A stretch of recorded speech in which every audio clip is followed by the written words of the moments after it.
ನಮಸ್ಕಾರ. ಇವತ್ತಿನ ನನ್ನ ಡೈಲಿ ವ್ಲಾಗ್ಗೆ ಎಲ್ಲರಿಗೂ ಸ್ವಾಗತ ಸುಸ್ವಾಗತ. ಇವತ್ತಂತೂ ಫುಲ್ಲು ಎಕ್ಸೈಟ್ ಆಗಿದ್ದೀನಿ. ಯಾಕಂತಂದರೆ ಇವತ್ತು ನಾನು ಸಂಜೆ ಮನೆಗೆ ಬಂದಮೇಲೆ ನೆಕ್ಸ್ಟ್ ಸೋಮವಾರದವರೆಗೂ ನನಗೆ ಕೆಲ್ಸಕ್ಕೆ ಹೋಗಂಗಿರೋದಿಲ್ಲ. ಅಂದರೆ ಇವತ್ತು ಬಂದ್ಬಿಟ್ಟು ಬುಧವಾರ. ಸೊ ಬುಧವಾರ ಅರ್ಲಿ ಮಾರ್ನಿಂಗ್ ನಾನು ಈ ವ್ಲಾಗ್ ಮಾಡ್ತಾಯಿದ್ದೀನಿ. ನೋಡೋಣ ಬನ್ನಿ ಇವತ್ತಿನ ದಿನ ಹೇಗಿರುತ್ತೆ ಅಂತಂದ್ಬಿಟ್ಟು. ಆ್ಯಸ್ ಯೂಶುವಲ್ ನಮ್ಮ ಡೈಲಿ ರೊಟೀನ್ ಇರುತ್ತಲ್ವ, ಡೇ ಸ್ಟಾರ್ಟ್ ಆಗೋದೇ ಈ ಗಂಜಿಯಿಂದ. ಈ ರಾಗಿ ಗಂಜಿಯಿಂದಂತೂ ತುಂಬಾ ಒಳ್ಳೆ ಹೆಲ್ತ್ ಬೆನಿಫಿಟ್ಸ್ ಇದೆ, ನೀವು ಎಲ್ಲರಿಗೂ ಗೊತ್ತಿರೋ ವಿಷಯನೇ. ಹಾಗೇನೇ ರಾಗಿನಲ್ಲಿ ಏನೇ ಮಾಡಿದ್ರೂ ಸಹ ಅದು ಹೆಲ್ತಿಗೆ ತುಂಬ ಒಳ್ಳೆಯದು. ನಮ್ಮ ಅವರೊಂದು ಯಾವಾಗಲೂ ಒಂದು ಮಾತು ಹೇಳೋರು, ಇಟ್ಟಂ ತಿಂದಂ ಬೆಟ್ಟಂ ಕಿತ್ತಿಟ್ಟಂ ಅಂತ ಹೇಳ್ತಾಯಿದ್ರು. ಅಂದರೆ ನನಗೆ ಗೊತ್ತಿರೋ ಪ್ರಕಾರ ಮುದ್ದೆ ತಿನ್ನೋರು ಬೆಟ್ಟನ ಕೂಡ ಕಡಿಯೋ ಶಕ್ತಿ ಬರ್ತಂತ ನಾನು ತಿಳ್ಕೊಂಡಿದ್ದೀನಿ. ಇದು ಬಿಟ್ಟು ಬೇರೆ ಇದು ಈ ಒಂದು ಲೈನ್ಗೆ ಏನಾದ್ರು ಅರ್ಥ ಇದ್ದರೆ ದಯವಿಟ್ಟು ಈ ಒಂದು ಕಮೆಂಟ್ ಬಾಕ್ಸ್ನಲ್ಲಿ ತಿಳಿಸ್ಕೊಡಿ. ಇನ್ನು ಇವತ್ತಿನ ತಿಂಡಿ ನನ್ನ ತಂಗಿ ಬಂದುಬಿಟ್ಟು ಏನೋ ಡಿಫ್ರೆಂಟಾಗಿ ಇಡ್ಲಿ ಮಾಡ್ತೀನಿ ಅಂತ ಹೇಳಿದ್ಲು. ಅವಳು ಹಾಗೇನೆ ತುಂಬ ನ್ಯೂ ವೆರೈಟೀಸ್ ಟ್ರೈ ಮಾಡ್ತಾ ಇರ್ತಾಳೆ. ಇಡ್ಲಿ ಮಾಡ್ತೀನಿ, ಚಟ್ನಿ ಮಾಡ್ತೀನಿ ಅಂತ ಹೇಳಿದ್ಲು. ಮತ್ತು ನಾನು ಬಂದ್ಬಿಟ್ಟು ಇವತ್ತು ಅನ್ನ ಮತ್ತು ರಸ ಮಾಡಿದ್ದೆ. ಆ್ಯಕ್ಚುಲಿ ಹೇಳ್ಬೇಕಂದ್ರೆ ನನಗೆ ರಸ ಅಂದರೆ ಸ್ವಲ್ಪ ದೂರನೇ. ಇನ್ನು ನಮ್ಮನೆ ರಾಜ್ಕುಮಾರಿ ಪಾಪ ಇನ್ನೂ ಮಲ್ಕೊಂಡಿದ್ಲು. ಆ್ಯಕ್ಚುಲಿ ಅವಳಿಗೆ ಪಾಪ ಈ ದಸರಾ ವೆಕೇಷನ್ ಬೇರೆ ಸ್ಟಾರ್ಟ್ ಆಗಿಬಿಟ್ಟಿದೆ.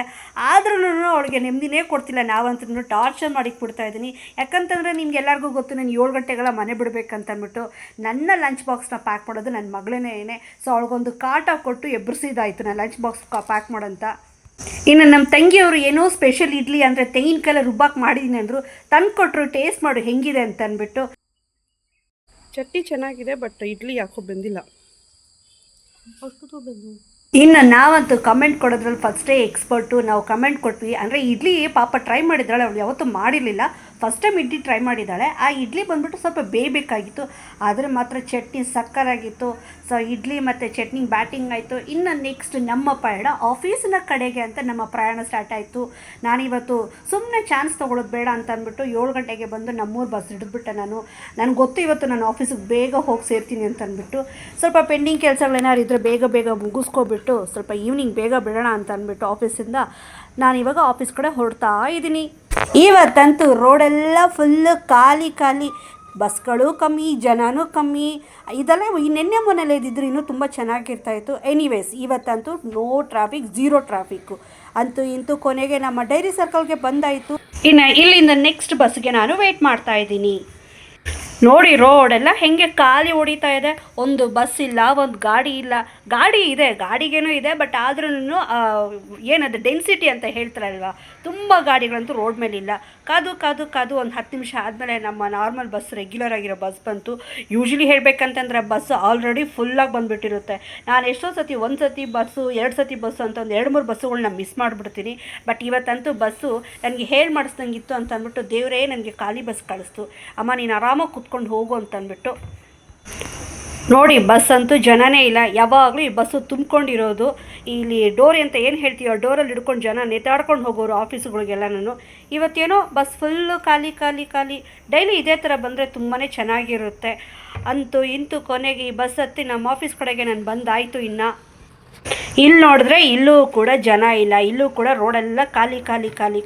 ಈ ರೋಡ್ ಅಂತೂ ಯಾವಾಗಲೂ ತುಂಬ್ಕೊಂಡಿರೋದು ಬಸ್ಗಳಿಂದ, ಗಾಡಿಗಳಿಂದ ಫುಲ್ ಬ್ಯುಸಿ ಇರ್ತಾಯಿತ್ತು. ಇವತ್ತು ರಜೆ ಇರೋದ್ರಿಂದ ಇವತ್ತೆಲ್ಲ ಈ ರೋಡು ಫುಲ್ಲು ಖಾಲಿ ಇದೆ. ಹಾಗೇನೇ ಇವತ್ತು ಬಂದ್ಬಿಟ್ಟು ನಮ್ಮ ಆಫೀಸ್ನಲ್ಲಿ, ಅಂದರೆ ನಮ್ಮ ಆಫೀಸ್ ಬಿಲ್ಡಿಂಗ್ನಲ್ಲಿ ಇವತ್ತು ದಸರಾ ಪೂಜೆ ಮಾಡ್ತೀನಿ ಅಂತ ನಿನ್ನೆನೇ ಹೇಳಿದರು. ನೋಡೋಣ ಇವತ್ತು ಆಫೀಸ್ನ ಹೇಗೆಲ್ಲ ಡೆಕೋರೇಟ್ ಮಾಡಿರ್ತಾರೆ ಅಂತ ಅಂದ್ಬಿಟ್ಟು. ನೋಡಿ ಹೇಗೆ ಡೆಕೋರೇಟ್ ಮಾಡಿದ್ದಾರೆ, ಅಂದರೆ ತುಂಬ ಸಿಂಪಲಾಗಿ ಪೂಜೆ ಮಾಡಿದರೆ. ಇವತ್ತು ಬಿಲ್ಡಿಂಗ್ನಲ್ಲಿ ಬಂದ್ಬಿಟ್ಟು ಸುಮಾರು ಒಂದು 7-8 ಆಫೀಸ್ಗಳಿದೆ. ಇನ್ನು ನಾವು ಬಂದ್ಬಿಟ್ಟು ಸಪ್ರೇಟಾಗಿ ಇಂಡಿವಿಜುವಲ್ ನಾವೇನು ಪೂಜೆ ಮಾಡಿಲ್ಲ, ದಸರಾ ಪೂಜೆ. ಇಲ್ಲಿ ಬಂದ್ಬಿಟ್ಟು ದೀಪಾವಳಿಗೆ ಸೆಲೆಬ್ರೇಟ್ ಮಾಡ್ತಾರೆ. ಮತ್ತು ತಿಂಗಳು ತಾನೇ ಪೂಜೆ ಮಾಡಿದ್ವಿ ನಾವು. ಅದರಿಂದ ನಾವು ಈ ಸತಿ ಇನ್ನೂ ದಸರಾ ಪೂಜೆ ಮಾಡೋಕ್ಕೆ ಹೋಗಲಿಲ್ಲ. ಸಿಂಪಲ್ಲಾಗಿ ಒಂದು ಚಿಕ್ಕದಾಗಿ ಒಂದು ಪೂಜೆ ಮಾಡಿದ್ದಾಯಿತು. ಇನ್ನು ಆ್ಯಸ್ ಯೂಶುವಲ್ ಬಂದ್ಬಿಟ್ಟು ಬಂದಿದ ತಕ್ಷಣ ನಾನು ಬ್ಯಾಗ್ ಇಟ್ಬಿಟ್ಟು ಎಲ್ಲ ಒಂದು ರೌಂಡ್ ಹಾಕ್ಕೊಂಡು ಬಂದೆ. ಇದು ನನ್ನ ಡೈಲಿ ರೊಟೀನು. ಆಲ್ರೆಡಿ ಬಂದು ಪಾಪ ಹೌಸ್ ಕೀಪಿಂಗ್ ಅವರೆಲ್ಲ ಕ್ಲೀನ್ ಮಾಡಿಬಿಟ್ಟು ಹೋಗಿರ್ತಾರೆ ಇದನ್ನೆಲ್ಲ ನಾನು. ಸೊ ನಾನು ಜಸ್ಟ್ ಹೋಗ್ಬಿಟ್ಟು ಎಲ್ಲ ಎ ಸಿ ಎಲ್ಲ ಆನ್ ಆಗಿದೆಯಾ ಅಂತ ನೋಡಿಕೊಂಡು ಸುಮ್ಮನೆ ಹಾಗೆ ಒಂದು ರೌಂಡ್ ಹಾಕ್ಕೊಂಡು ಬರೋದು. ನಾವೇನು ಚೆಕ್ ಮಾಡೋ ಅವಶ್ಯಕತೆ ಇಲ್ಲ, ಆಲ್ರೆಡಿ ಮಾಡಿಟ್ಟಿರ್ತಾರೆ. ಆದರೂ ಇರಲಿ ಅಂತ ಅಂದ್ಬಿಟ್ಟು ಸುಮ್ಮನೆ ಬಂದಿದ ತಕ್ಷಣ ಏನು ಕುತ್ಕೋಬೇಕಂತ ಅಂದ್ಬಿಟ್ಟು ಹೋಗಿ ಎಲ್ಲ ಒಂದು ಕಡೆ ರೌಂಡ್ ಹಾಕ್ಕೊಂಡು ಬರ್ತೀನಿ ನಾನು.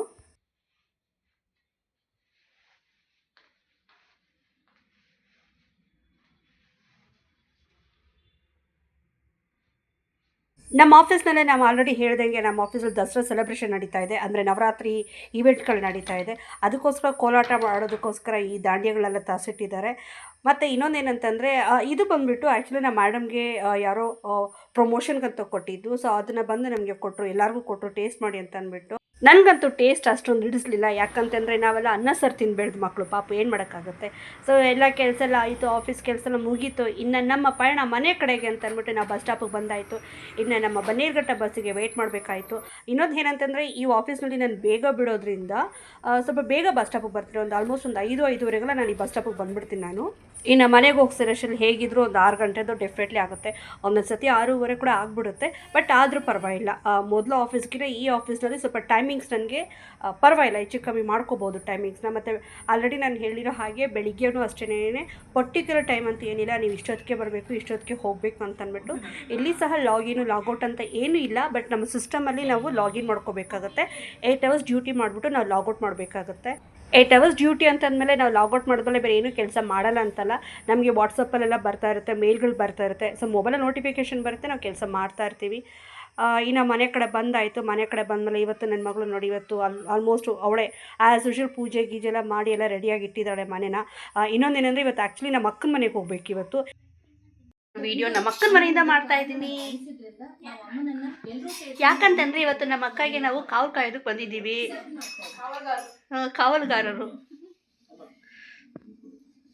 ನೋಡಿ, ಇವತ್ತಿನ ಡ್ಯೂಟಿ ನಮ್ಮ ಅಕ್ಕನ ಮನೆಯಲ್ಲಿ.